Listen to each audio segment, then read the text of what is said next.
From Southampton, we visited La Coruña, Palma de Mallorca, La Spezia, Marseille, Barcelona, Cadiz, on P&O Arvia. On arrival in Southampton, we boarded the P&O Arvia and went straight to our cabins. The balcony cabins were clean and functional, and the balcony was an acceptable size. There were bedside USB sockets, and there was a kettle for making hot beverages. However, the area around the bed was a little bit tight, meaning that access to the wardrobes was awkward.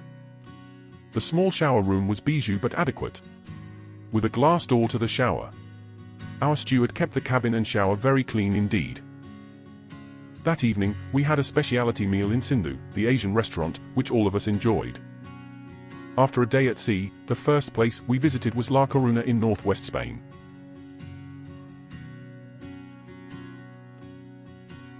We went on a self-guided walking tour of the old part of the city.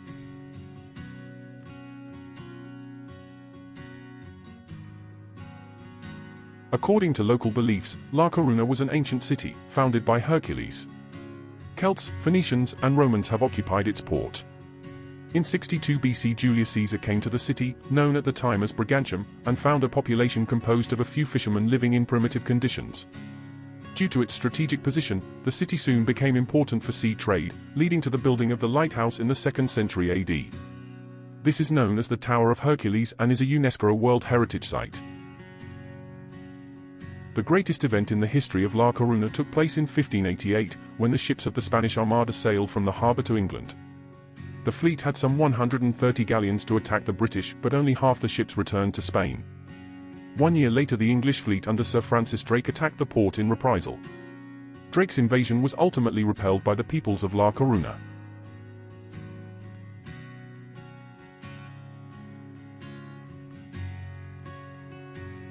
The old town was built high up on a promontory.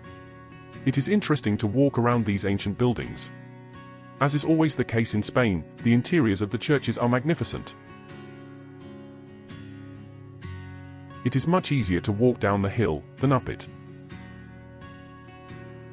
During the first half of the 19th century, the city's population increased and there were significant transformations of the urban structure, with building of public squares and walkways. La Coruña was officially recognized as a city in 1446. Under King Juan II, who also authorized free commerce between England and the Spanish city, this meant a significant growth in the city's trade. We had a well-earned coffee in this bar in the corner of Plaza de Maria Pita.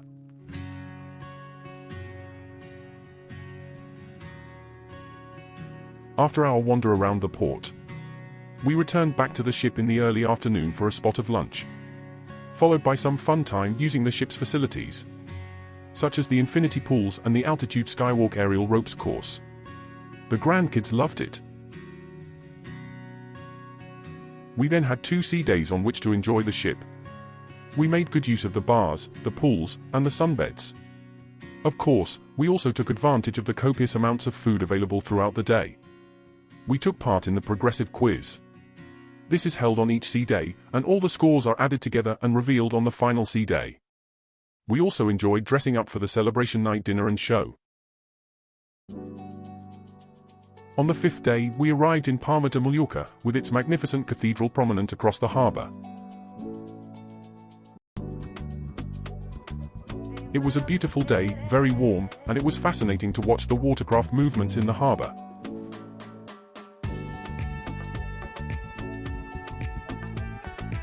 The black and white yacht, at the bottom of the screen, is owned by Michael Jordan.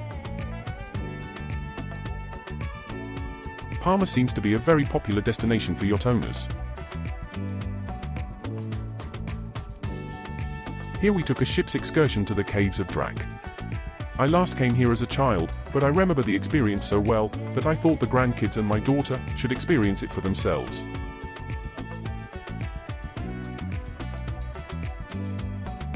From what I can remember, the only changes in the last 55 years are the pathways through the enchanting caverns. The old narrow pathways are still visible, and I soon realized that they have been improved to allow for the number of visitors these caves get each day. The enormity and absolute beauty of some of these rock formations, which have developed between 5.6 and 11 million years, is mind-blowing. This formation is called the flag. Lighting is used to great effect in enhancing the natural beauty of the formations. Some of the formations look like cathedral organs.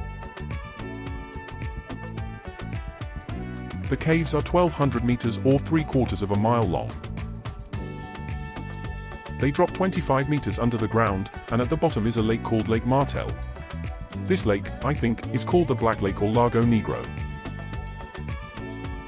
Surprisingly, the temperature inside the caves is between 17 and 21 degrees Celsius or 63 to 70 degrees Fahrenheit. The lake water is extremely still and clear. There are several lakes in the caves, including Lake Martel, named after the speleologist who first crossed it, Edouard Alfred Martel. This is one of the biggest underground lakes in the world, 117 meters long, 30 meters wide and between 4 and 12 meters deep.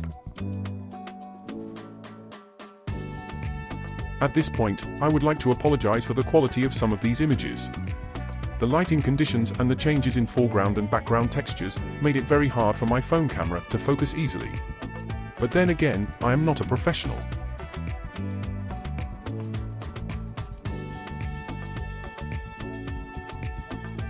Stalactites hang from the ceiling of the cave, while stalagmites grow from the cave floor.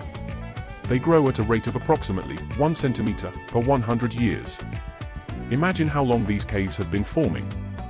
Incredible!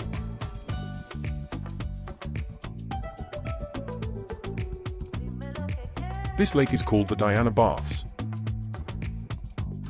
Here we see Mount Nevado, which is an incredible formation.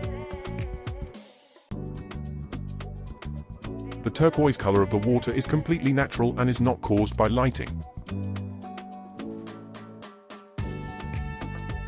When you reach the bottom of the cave, it opens up into an enormous natural amphitheater, which has been tiered with seating.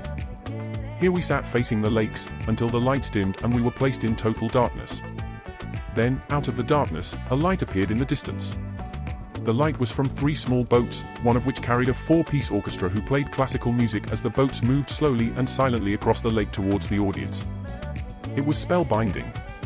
They did not allow the use of cameras during this show, so this footage is of the boats returning visitors across the lake to the exit. If you do not want to queue the 30 minutes for the boat ride, you can simply walk across this bridge to the exit. The bridge is new to me. In my recollections, I remember that we had no choice but to take the boat.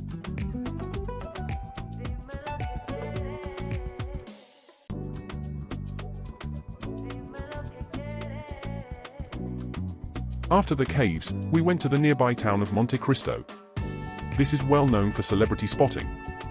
This graphite catamaran belongs to Rafael Nadal.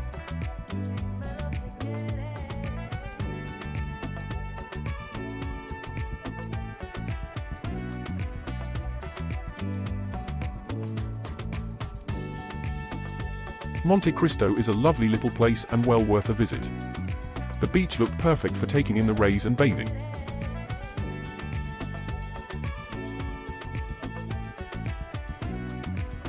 After 20 minutes in Monte Cristo, we were taken to a pearl factory, where they made and sold synthetic pearls as well as selling real natural oyster pearls.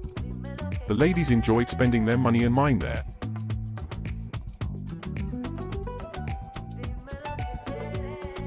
Eventually, we returned to the ship, ready to have another sea day, on our way to La Spezia in Italy. Join us next time to see our visit to the Cinque Terre.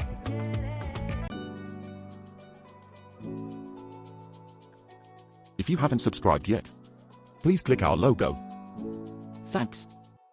It's free to join, like, and subscribe.